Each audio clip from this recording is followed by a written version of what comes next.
Bien, la palabra del Señor dice de la manera siguiente. Mateo capítulo 3, versículo 8 dice: produzcan frutos que demuestren arrepentimiento. Este versículo que acabamos de leer es un versículo bastante conocido y es parte de la predicación de Juan el Bautista. Como dice la escritura, que es aquel de quien había hablado el profeta Isaías, más de 700 años de anticipación, que vendría a preparar el camino del Mesías. Resulta que mientras Juan estaba predicando y bautizando, se le acercaron los fariseos, que también querían ser bautizados, pero ellos querían ser bautizados no porque realmente habían reconocido que eran pecadores, ya que dice la Biblia que Juan bautizaba para arrepentimiento. Con el bautismo, la persona demostraba que se arrepentía de sus pecados, lo hacía públicamente y esa persona era bautizada. Pero resulta de que Juan, cuando se acercan los fariseos para quererse bautizar también, entre otras cosas, les dice estas palabras. Y les dice: produzcan frutos, les dice, que demuestren arrepentimiento. Para poder bautizarse en agua es necesario haberse convertido primero. Ese es el orden. Pero estos querían saltarse ese aspecto, los fariseos, y querían bautizarse antes de arrepentirse. Pero veamos y analicemos despacio qué es lo que Juan les pide o les dice que deben de tener para identificarse como seguidores de Cristo. Porque el hecho de que una persona pueda cumplir con los ritos que la religión impone, eso no lo hace discípulo de Cristo. Una persona puede ser que se congregue, puede ser que se bautice en agua, puede ser que haga todo lo que un cristiano hace, pero eso no lo hace discípulo de Cristo. El Señor Jesucristo dijo que aquel que dé frutos, con eso estaría demostrando esa persona que era discípulo realmente de Él. ¿Cómo lo va a evidenciar? A través de los frutos. Y es ese tema el que estamos estudiando. Para eso hay que recordar qué son los frutos. El fruto en el cristiano son las evidencias externas que demuestran que una persona ha nacido de nuevo y tiene comunión con Dios. Así. Eso estamos solamente recordándolo para que podamos caer donde nos quedamos. Prácticamente casi fue solo la introducción que dimos el jueves anterior y estudiamos solamente un elemento de los 9 frutos, o de los 9 elementos más bien, que conforman el fruto del Espíritu Santo, según Gálatas 5:22.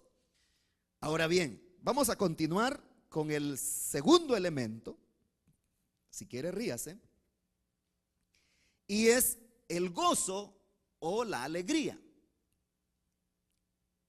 Ahora, es importante irnos al original y ver cómo se escribe en el original. Ya acuérdese que el Nuevo Testamento fue escrito en griego. En el griego es jara y denota regocijo, deleite.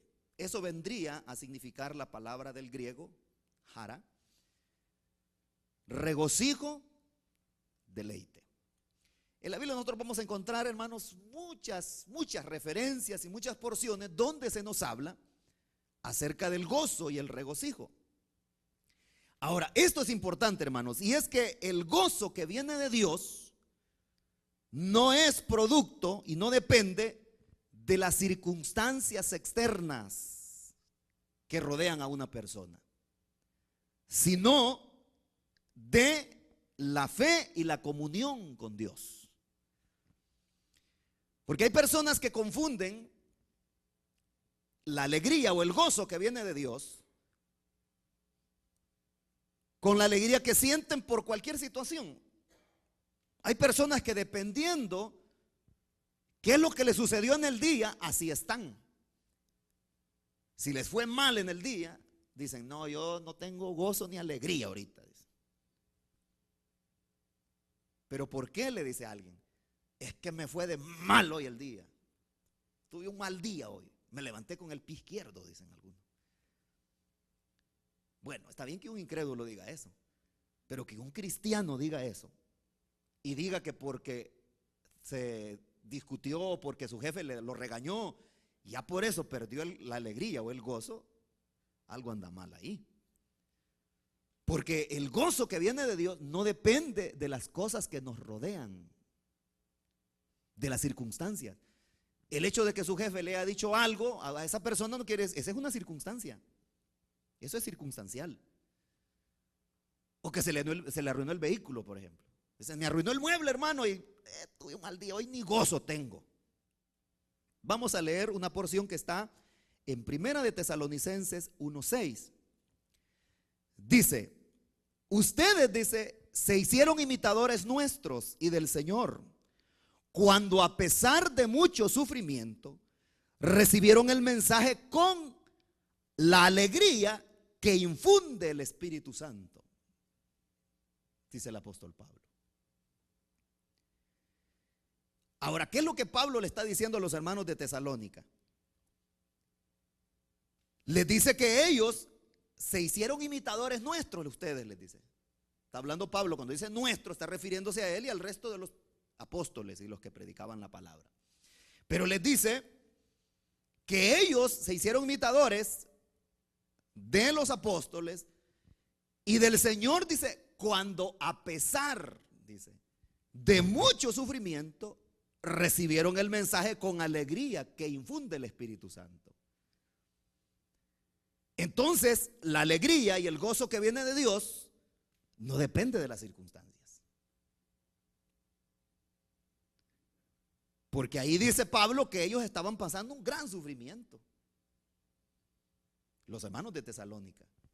Pero ¿qué pasa cuando recibieron el mensaje? Dice, ustedes lo recibieron con gran alegría. Pero ahí Pablo está haciendo un énfasis y está aclarando qué alegría fue la que ellos tenían.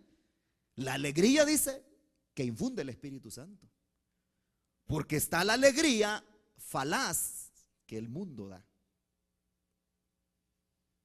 Y es la alegría que, yo no sé si usted ha visto, hay personas que, por ejemplo, que cuando han tomado licor, ¿verdad? Hay algunas personas, bueno, hay reacciones diferentes, ¿verdad? He conocido personas que tienen reacciones diferentes, algunos que se ponen locos, ¿verdad? Cuando apenas solo huelen un poquito de alcohol, ¿verdad? Otros no paran de reírse, andan alegres, hermano, pero esa alegría es la que le da el alcohol. O el drogo, por ejemplo, la persona que consume droga, muchas veces lo hacen para tener un poco de alegría, pero esa alegría es pasajera. Pero la alegría que da el Espíritu Santo, el gozo que da el Espíritu Santo, ese es permanente en el cristiano. No sé si me están entendiendo. No confundamos la alegría circunstanciales, que todas las podemos experimentar. ¿Por qué? Porque acuérdese usted que la alegría es producto de las emociones. Pero esta alegría a la que Pablo aquí se refiere, precisamente aquí en Primera de Tesalonicenses 1:6, no se refiere a esa alegría circunstancial, sino a la que imparte el Espíritu de Dios, la cual es permanente en el cristiano. Vamos a ver las facetas del gozo o de la alegría. Y es que el cristiano tiene gozo en medio de cualquier adversidad. El verdadero cristiano, ese tiene gozo en cualquier adversidad. Porque acuérdese que le dije la semana anterior que estos elementos del fruto del Espíritu Santo son unas evidencias externas en el cristiano, pero no son producto del esfuerzo del cristiano. Y que el creyente anda buscando, y dice, ¿a dónde encuentro el gozo? Ando buscando el gozo, ando buscando la alegría. ¿Dónde la dejé? No. Esa es una obra sobrenatural que hace el Espíritu Santo en el creyente. Entonces, el cristiano tiene gozo en medio de cualquier adversidad. Y es que la Biblia nos habla de que el cristiano se goza a pesar de las aflicciones. Bueno, y ahí tenemos el primer ejemplo, lo que acabamos de leer en Primera de Tesalonicenses. Pero si eso fuera poco, hay otra porción más que está en Segunda de Corintios 7:4. Y dice la Biblia así: les tengo mucha confianza y me siento muy orgulloso de ustedes. Estoy muy animado. En medio de todas nuestras aflicciones se desborda mi alegría, dice el apóstol. Está bien sencilla la manera como está escrito ahí en esa traducción este versículo, pero dice el apóstol Pablo que en medio de esas aflicciones, dice que se desborda la alegría, dice.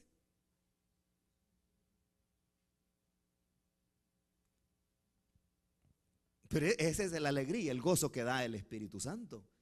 Que aunque el cristiano esté afligido a causa de alguna necesidad, algún problema que esté pasando, el gozo siempre lo tiene. Y es que el cristiano también se goza a pesar de las pruebas. Es que mire, cuando todo marcha bien, hermanos, ¿quién no se goza, verdad? ¿Quién no está alegre? Pero el verdadero cristiano, ese tiene gozo a pesar de los problemas y las pruebas que pueda estar pasando. Mire lo que dice Santiago en el capítulo 1, versículo 2. Hermanos míos, dice, considérense muy dichosos cuando tengan que enfrentarse con diversas pruebas, dice. Ay, hermanos y hermanas, mire, realmente, por eso cuando nosotros leemos, por ejemplo, la historia de los apóstoles en el libro de los Hechos, por ejemplo, cuando a Pedro y a Juan, por ejemplo, los toman y los llevan ante el concilio, los intiman para que no sigan predicando, les dan de azotes, hermano, y los sueltan y les dicen: no vuelvan a predicar más en ese nombre de Jesús. Y ellos, hermanos, pero muertos de la risa, alegres, hermanos, gozosos, decían: nos pegaron, Pedro, le decía Juan. Se entendían, decían: estamos siendo participantes de los sufrimientos de Cristo. Entonces les decían, se sentían gozosos, dice la Biblia, de haber sido tenidos por dignos de sufrir por la causa de Cristo, hermano. Por eso es que mucha gente dice: qué raros eran estas gentes, ¿verdad? O sea, alegrarse cuando estaban en problemas. Y los cristianos de hoy en día, hermanos, un problemita así pequeño, ya me dejó el Señor, dicen, ya se olvidó de mí. Y empiezan a reclamarle al Señor: Señor, que no soy tu hijo, que no soy tu hija, mira en qué situación estoy. Estos alegres estaban. Por eso Santiago ahí dice: miren, hermanos, dice, dense por dichosos, decía. Alégrense cuando les vengan las pruebas, decía. Cuando les vengan las calumnias, los problemas, siéntanse dichosos, decía. Así era el carácter y la manera en cómo los cristianos primitivos veían las cosas. Ahora, ¿cómo las vemos nosotros? ¿Con optimismo o con pesimismo? ¿Sabe que hay cristianos bien pesimistas? Que todo lo ven mal, todo lo ven oscuro. Y no porque usan lentes para el sol, ¿verdad? Sino que son negativos. Porque hay problemas, porque hay dificultades. Pero el apóstol Santiago dice: no, hombre, desen por dichosos, dice. ¿Por qué? Porque ahí más adelante, en los siguientes versículos, él da la explicación por qué. Es importante ver las cosas, porque el cristiano, el hijo de Dios, ya no ve las cosas como el mundo las ve. El mundo, el no cristiano, el incrédulo, él ve las cosas como el acabose, como que ya se terminó aquello, como que ya no hay remedio. Pero el hijo de Dios, el cristiano, lo ve como una oportunidad. Como una oportunidad. Y no importa lo que sea. Si el cristiano lo calumnia, un cristiano verdadero, lo calumnian y dicen cosas de él, ese cristiano dice: ve, ya voy a demostrarle con mis hechos que es falso eso. Y sigue viviendo en integridad, y al final el tiempo le viene a dar la razón. El cristiano tiene gozo a pesar de no tener nada, ni siquiera para comer. Él se goza. tiene gozo, alegría. Él no se pone triste por eso, un verdadero cristiano. Se goza a pesar de la escasez. Vamos a ir al Antiguo Testamento, precisamente en el libro de Habacuc, capítulo 3, versículos 17 y 18. Dice así: aunque la higuera no dé renuevos, ni haya frutos en las vides, aunque falle la cosecha del olivo y los campos no produzcan alimentos, aunque en el aprisco no haya ovejas, ni ganado alguno en los establos, aún así yo me regocijaré en el Señor, me alegraré en Dios mi libertador, dice. No, pues no le estoy diciendo pues que estos cristianos y estos hombres y mujeres del Señor del ayer, estas personas no eran llorones como los cristianos de hoy en día. Eran personas, hermanos, que se regocijaban. Leamos ese cuadro, por ejemplo, la historia de Habacuc, lo que Habacuc está diciendo ahí. Hermanos, y ahí prácticamente lo que Habacuc está diciendo, aunque no tenga nada, en otras palabras. Si usted lee detenidamente, se va a dar cuenta que todo lo que ahí se menciona era con lo que la gente vivía en aquella época. Que dice, aunque la higuera no florezca, dice otra traducción, no de sus renuevos, pues, que es lo mismo. Entonces, si la higuera no florecía, entonces no iban a haber higos, porque todo árbol antes de dar fruto tiene que florear. ¿Verdad que así es? Ok. Entonces, aunque no hubieran higos, dice, y esa parte del Medio Oriente, hermanos, ese es un producto muy cotizado y muy vendido hasta hoy. No ha ido usted a las tiendas y busque higos, va a ver. Son bien caros cuando hay. Pero era algo que era normal en aquella época. Con eso la gente se sostenía también y lo vendían y compraban otras cosas.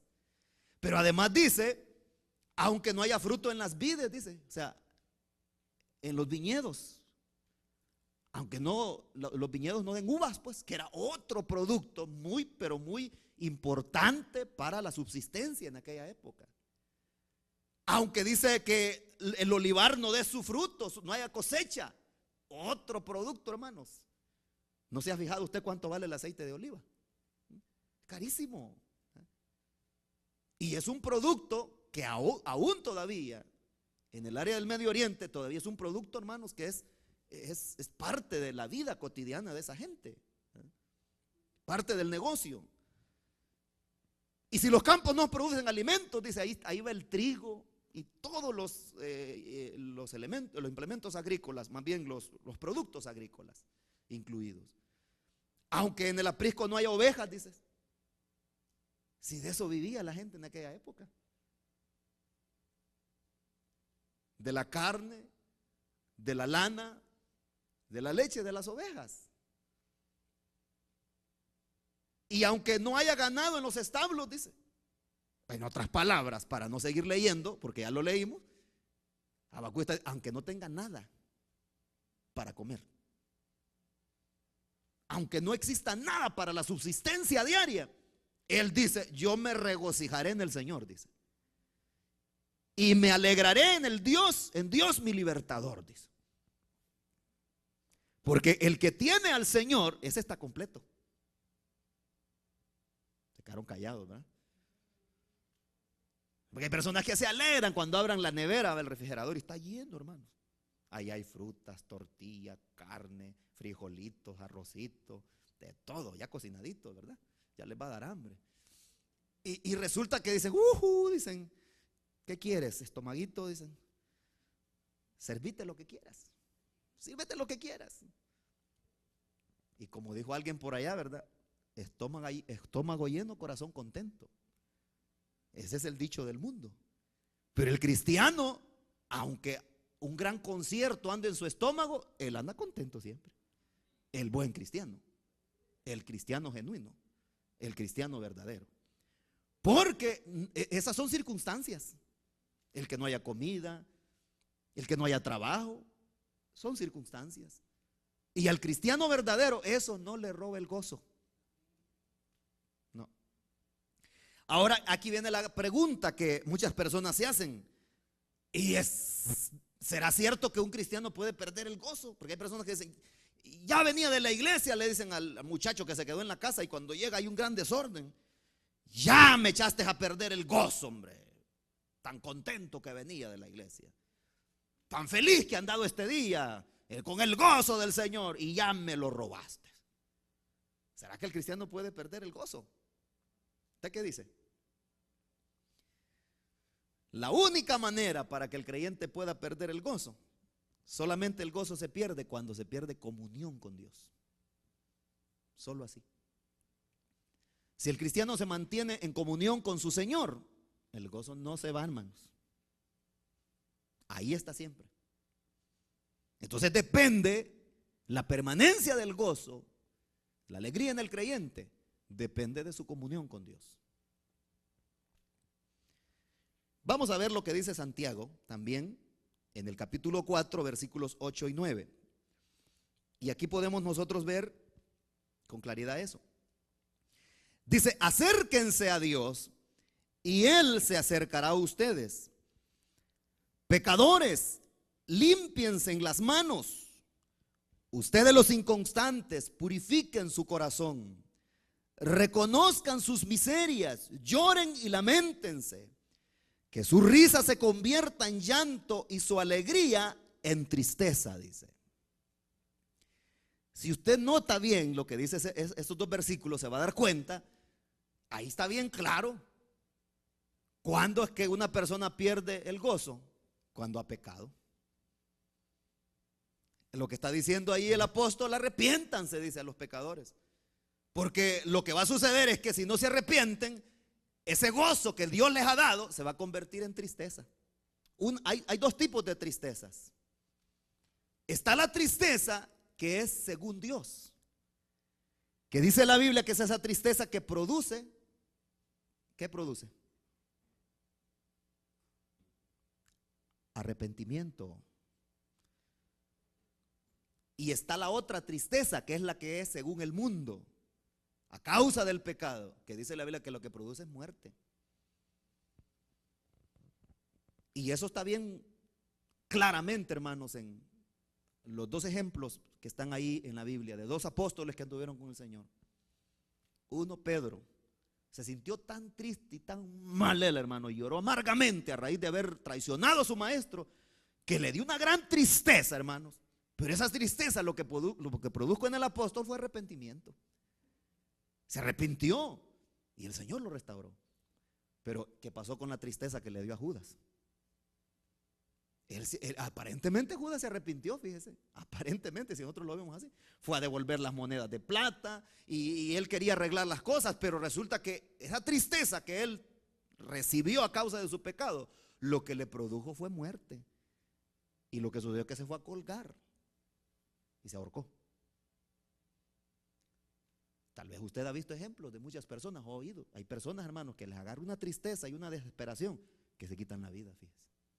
Esa tristeza es la que produce el mundo y el pecado. Pero hay personas, hermanos, que le han fallado al Señor y sienten una tristeza y dicen, no, yo le fallé a mi Señor, y buscan al Señor con lágrimas, se arrepienten y el Señor los restaura. Esa tristeza que sentían era el Espíritu Santo que les estaba ahí incomodando la conciencia y les decía, estás pecando, estás mal, tienes que arrepentirte, y se arrepintieron y el Señor los restaura. Entonces, ¿qué sucede? Que cuando una persona peca, ya no siente gozo, ya no siente alegría, ni quiere estar compartiendo con los hermanos. Se siente ajena, se siente extraña esa persona. ¿Pero por qué? Porque anda mal, anda mal. Y ya no le da alegría poder compartir con los demás hermanos, se siente fuera de la familia de Dios. Pero es el pecado. Ahora, tenemos el otro elemento, y es, la palabra del Señor nos habla acerca de la paz. La paz, también en el griego, es airene, esa es la palabra en el original. Y lo que esta palabra denota es quietud, sosiego, reposo. En la Biblia nosotros cuando encontramos esa palabra paz, mire, la paz, hermanos, es como el referee. Tal vez ya se lo he dicho en otras ocasiones. Es como el referee, el árbitro que decide el conflicto. ¿Cuántos han visto boxeo aquí? ¿Nunca lo han visto? No le estoy diciendo que lo vea hoy, pero tal vez un tiempo lo vio antes de conocer al Señor. Bueno, si usted no se acuerda, ahí hay un referee. Bueno, en todos los deportes y las disciplinas deportivas hay un referee. Ese es el que decide cuándo comienza. Si es en el fútbol, él decide cuándo comienza el partido, ¿verdad? Y está regulando que las reglas se cumplan. En el combate igual. Hay un referee. El referee decide a qué horas comiencen a darse aquellos de catorrazos, ¿verdad? Y él decide cuándo termine. La paz es esa, funge ese papel en el creyente, dentro del creyente. Y es que la paz lo que hace es eso, decidir el conflicto. Si está la paz en el creyente, no hay conflictos en el creyente. No hay. Falta la paz. Ese creyente no tiene paz. Ese creyente no tiene tranquilidad. Ahora, este es importante, hermano, y es que la paz que viene de Dios tampoco tiene que ver con experiencias emocionales. No tiene que ver con las circunstancias. La paz. Tal vez usted ha oído hablar de, más que todos los psicólogos, ¿verdad? Los consejeros salen, hay veces en la televisión dicen, busque la paz interior, le dicen a la gente. La paz interior, y se habla mucho de eso, que las vibras, que las buenas vibras, que las malas vibras, más parece brujería eso, ¿verdad? Y que no sé qué. Y ahí anda la gente, hermanos, tratando la manera de buscar un poco de paz. Y por eso se han inventado las terapias. Esas terapias, no estoy hablando de las terapias de la ortopeda, de un ortopeda, por ejemplo, que alguien ha tenido algún problema en alguno de sus músculos, en algún hueso. No estoy hablando de eso, sino de las terapias que lo que buscan en la persona es darle un poco de tranquilidad. Y por ejemplo está la aromaterapia, por ejemplo, que a la persona la meten en un cuarto, la acuestan en una cama y le ponen ahí velitas que son de ricos olores, llenos de flores. Y la persona lo que quiere es relajarse. Eso anda buscando porque tiene una falta de paz.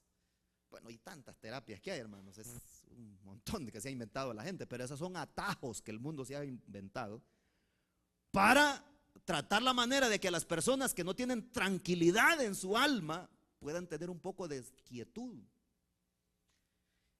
Pero después que esas personas salen de esas sesiones de terapia, vuelve las situaciones difíciles a su vida. Solo es un momento nomás de tranquilidad que siente la gente. Pero la paz que viene de Dios, repito, no depende de esfuerzos humanos ni de circunstancias que rodean al creyente. Esa paz viene de Dios. Es una paz incomprensible. Eso dice la Biblia. Es incomprensible, o sea, incomprensible para el mundo. Y la gente no lo entiende. Ve a un cristiano, por ejemplo, que está pasando necesidades, un pariente que no es creyente, y le dice, bueno, ¿y a ti qué te pasa? ¿Que te has vuelto de madera o de qué o de hierro? ¿Por qué está tan tranquilo viendo las grandes situaciones difíciles que te están pasando?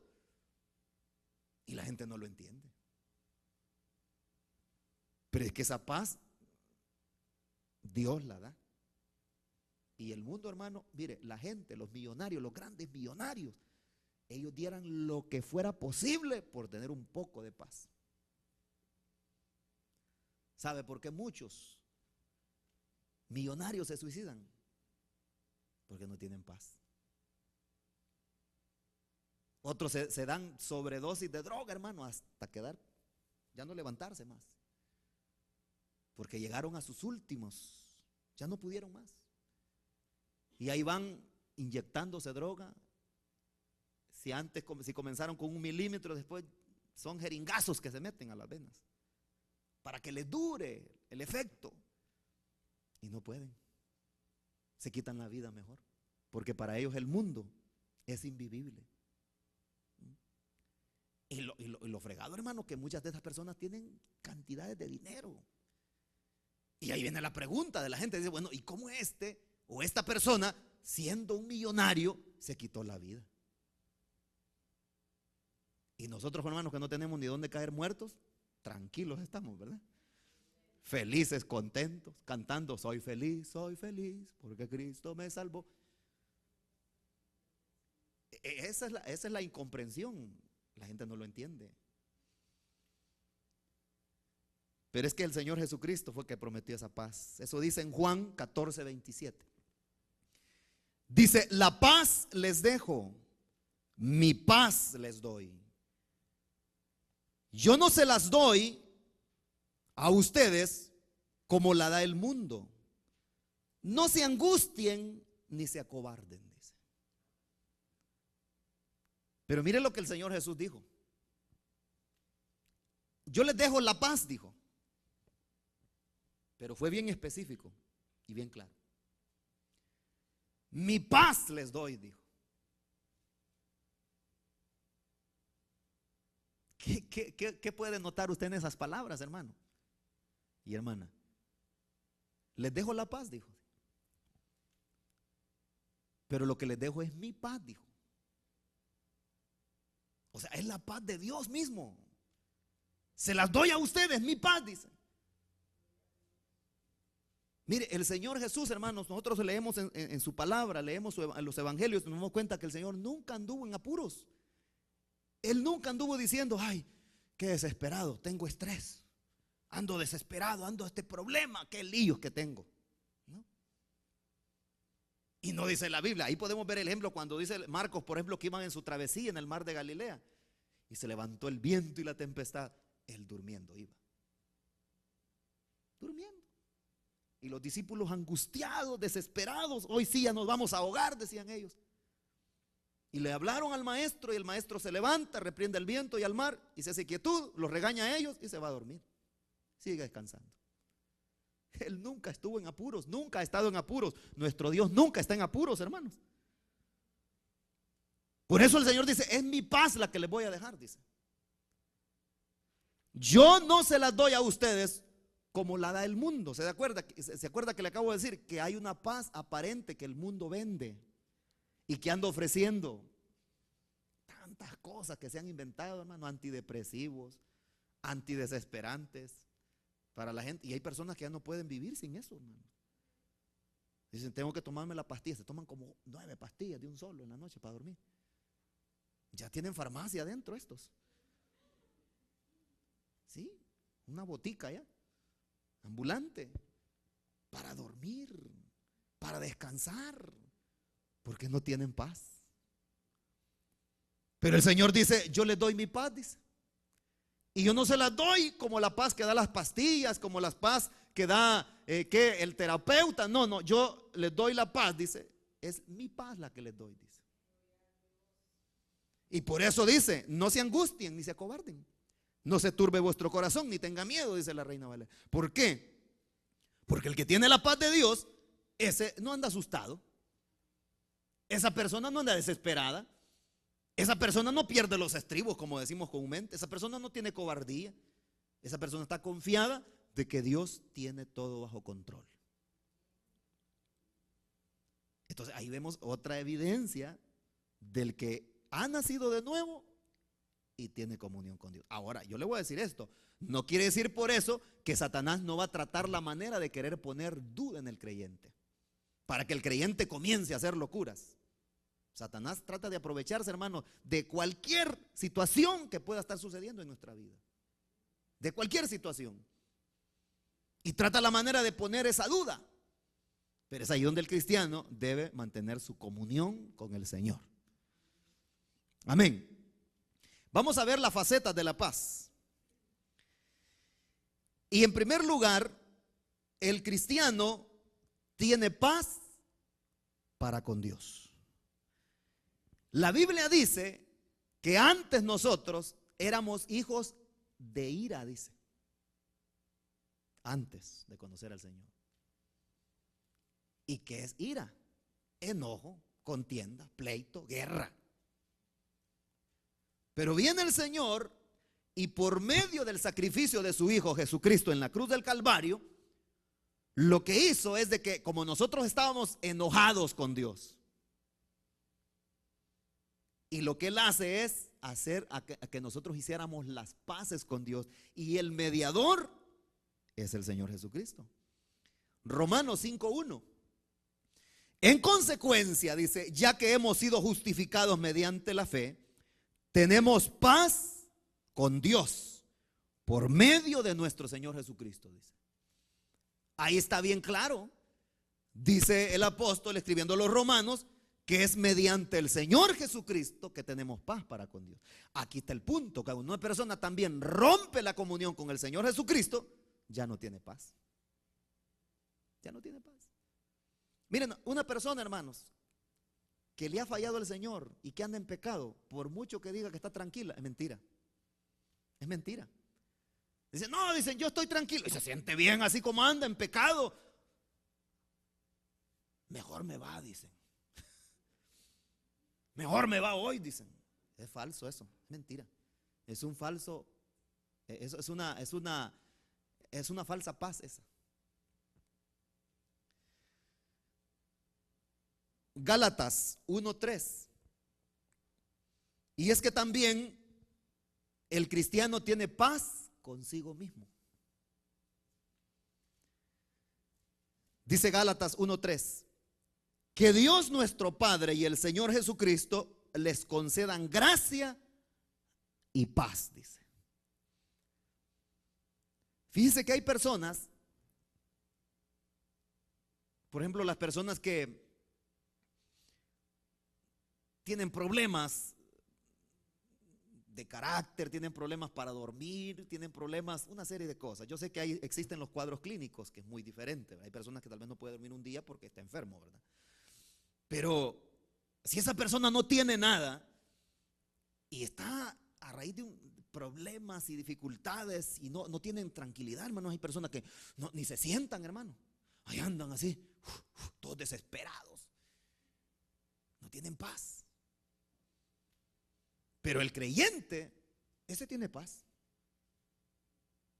Tiene paz para con Dios y tiene paz, tranquilidad consigo mismo. Esa persona no tiene conflictos internos. Porque los conflictos internos existen. Está tranquilo. ¿Por qué? Porque es el Señor Jesucristo el que ha concedido esa paz. Esa paz que el mundo no entiende. Otra porción más está en Colosenses 3:15. Que gobierne en sus corazones la paz de Cristo, a la cual fueron llamados en un solo cuerpo, y sean agradecidos, dice. Ahí está el punto que le acabo de decir. Lo que en el creyente debe gobernar no son sus pasiones bajas. Porque hay personas, hermanos, dicen, no me voy a poder contener, dicen, y una ira que anda y una desesperación. Esa persona es una carnal. Porque el creyente, quien lo gobierna es la paz de Cristo. Por eso Pablo dice que gobierne en sus corazones la paz de Cristo, dice. O sea, es la paz que el Señor Jesucristo prometió al creyente. El creyente está tranquilo, tiene paz. Y dice que a esa paz es que nosotros hemos sido llamados, dice. ¿Cuántos tienen paz aquí?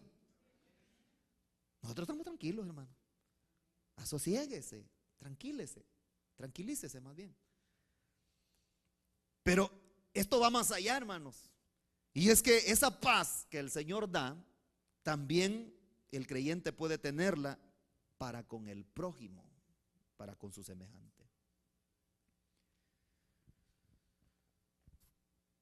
Yo no sé cuántos aquí, pero yo he conocido varias personas antes de convertirse al evangelio que son personas bien buchincheras. ¿Entiendes la palabra? Buchincheros, pleitistas, peleoneros. Son personas, hermano, que con cualquier, bromeando están, de repente salen peleando con otra persona. O sea, son personas, hermanos, como dicen, de armas tomar. Y se dejan llevar por sus bajas pasiones, ¿verdad? Pero el creyente, el verdadero cristiano, pues debe tener el fruto de la paz en su corazón, en su vida, y debe evidenciarlo, porque si es nacido de nuevo y tiene comunión con Dios, debe de tener paz. Pero el creyente debe tener paz para con el prójimo.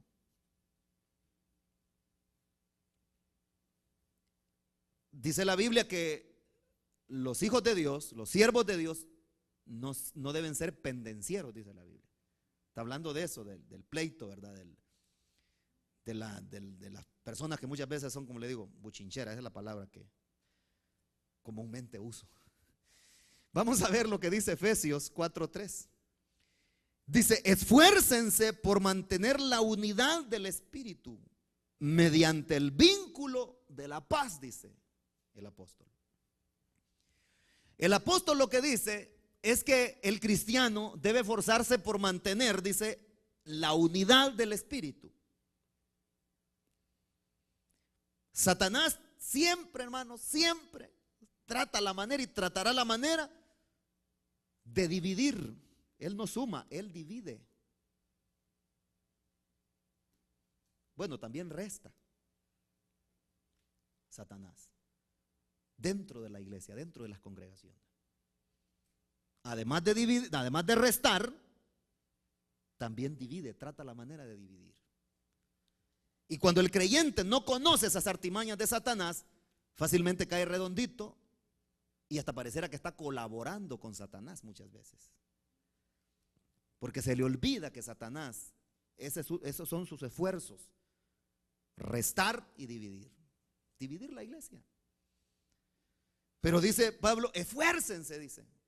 Porque como le dije al principio, hermanos, cuando comenzamos este estudio, el creyente, el hecho de que todo esto se reciba por el medio sobrenatural, no exime al creyente de su responsabilidad y de esforzarse por mantener la comunión con el Espíritu Santo. Y por eso aquí el apóstol Pablo dice: esfuércense por mantener la unidad del Espíritu, dice. ¿Pero cómo? Por algo que el Señor ya nos dio como creyentes. ¿Cuál? El vínculo de la paz, dice. O sea, la paz, hermanos, es algo que debe ser, y de hecho tiene que ser común en todo creyente. La Biblia lo da por hecho. Mediante el vínculo de la paz, dice. El otro vínculo que menciona la Biblia es el amor. ¿Sabe usted qué es un vínculo? ¿Cuántos saben qué es un vínculo? Bueno, se lo voy a explicar. Un vínculo es un amarre. Usted agarra un mecate y usted, por ejemplo, dice, agarra dos cosas de estas, dos ramas, y dice, ¿cómo lo hago para que se mantengan unidas? Vincúlelas, agarre un lazo y un mecate, una cuerda, y amárrelas y van a estar juntitas. En el creyente debe existir ese vínculo, y debe existir ese vínculo entre todos los creyentes. Entonces, o sea, en otras palabras, algo que debe unir al creyente y que debe ser común en los creyentes es la paz. La Biblia dice, dichosos, dijo el Señor Jesús en el Sermón del Monte, los pacificadores, dijo, porque recibirán la tierra por heredad, dijo. De ellos es el reino de los cielos también. Entonces, el vínculo de la paz debe unirnos a nosotros los creyentes. Cuando uno de los creyentes, como es buchinchero, es pleitista, ahí no hay amarre, hermano, no puede haber. ¿O a usted le gusta andar con una persona que solo peleando anda con usted? ¿Le gusta o no le gusta? No, que le va a gustar. ¿A quién le gusta eso, hermano? La misma palabra de Dios dice, andarán dos juntos, dice, si no estuvieran de acuerdo, dice. Es una pregunta que hace el profeta. Jamás, hombre. Solo cuando hay acuerdo y hay un vínculo tan perfecto como es la paz, es que se puede tener comunión. Seguimos. Y este sería el cuarto elemento, y es la paciencia. La paciencia, también del griego, macrosumia, es una palabra compuesta, si usted puede notarlo ahí. Es una palabra compuesta. La palabra macro significa algo que está muy alejado en el griego, eso significa algo que está muy alejado. Y sumia significa ira. Si nosotros unimos esas dos palabras, su significado, podríamos decir, alguien que tiene la ira muy lejos. En otras palabras, alguien que tarda tanto en enojarse. Algo así. Este elemento, hermanos, de la paciencia se debe evidenciar en el creyente para con su semejante. Usted no me va a dejar mentir, pero hay personas que necesitan mucha paciencia, ¿verdad? ¿Sí o no? Existen personas para las cuales hay que tener mucha paciencia. Por su carácter, por su manera de ser. Y se necesita la paciencia. Vamos a ver lo que dice Efesios 4, 1 y 2 con respecto a la paciencia. Dice: por eso yo, dice, que estoy preso por la causa del Señor, les ruego que vivan de una manera digna del llamamiento que han recibido, siempre humildes y amables, pacientes y tolerantes unos con otros en amor, dice. Mire, Pablo dice que estaba preso, dice. Y en su carta a los Efesios les dice, les da esta recomendación más bien: vivan de una manera digna del llamamiento, le dice, que han recibido. O sea, dignos de personas convertidas al evangelio, en otras palabras, les dice Pablo. Vivan de acuerdo al llamamiento que han recibido de parte del Señor. ¿Y cómo? Bueno, le dice, siempre humildes, le dice, amables, pacientes, les dice, tolerantes unos con otros, les dice. Como le acabo de decir, hay personas para las cuales uno necesita mucha paciencia para tratar con ellos. Pero es característico de todo fiel cristiano en ser paciente. Hay otra porción, una porción más en Colosenses 3:12.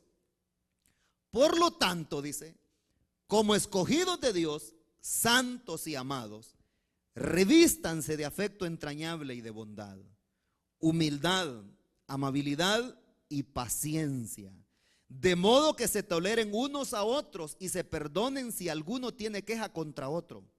Así como el Señor los perdonó, perdonen también ustedes, dice. Ese es el otro elemento, la paciencia. ¿Sabe usted que hay personas que son tan impacientes, hermano? Que todo lo quieren ya. Pero es que, ¿y cuándo va a estar eso? Pues dice, y si el esposo llega y su esposa le está preparando su comida, yo quiero comer ya, le dice. Ya, rápido. ¿Y a qué horas, pues? Así. O la esposa está esperando que su esposo la lleve a algún lugar. ¿Y a qué hora me vas a llevar, pues? Apúrate. Impacientes. Pero dice ahí la palabra del Señor que debemos actuar con paciencia. Ese es un elemento, una evidencia de que una persona ha nacido de nuevo y tiene comunión con Dios. Ahora, como le acabo de decir, en el desarrollo de nuestra vida nos vamos a encontrar con tentaciones. Satanás muchas veces está tratando la manera ahí de estar puyando para que uno trate la manera de romper esa barrera, ¿verdad? Y ese vínculo que el Señor nos ha dado, ¿verdad? Y que perdamos la comunión con Dios, con su Santo Espíritu. Y entonces, hermanos, es cuando muchas personas comienzan a hacer una serie de locuras. Y en lugar de salir adelante, más se hunden. ¿Por qué? Porque pierden la comunión con el Señor. Por eso el Señor Jesucristo dijo que a los hijos de Dios se les iba a conocer por sus frutos. Dijo. Por sus frutos los van a conocer. Así que no importa, hermano, que una persona venga diciendo que es aquí, que ha sido allá, que es aquí, que allá, que no sé qué, que yo puedo hacer esto, que ustedes no conocen mi currículum, mi historial. Bueno, hay que esperar. Hay que esperar. Y con el tiempo los frutos van aflorando ahí. Y van saliendo. Entonces, uno solo observa, ¿verdad? Uno solo observa. Juan había observado ya a los fariseos.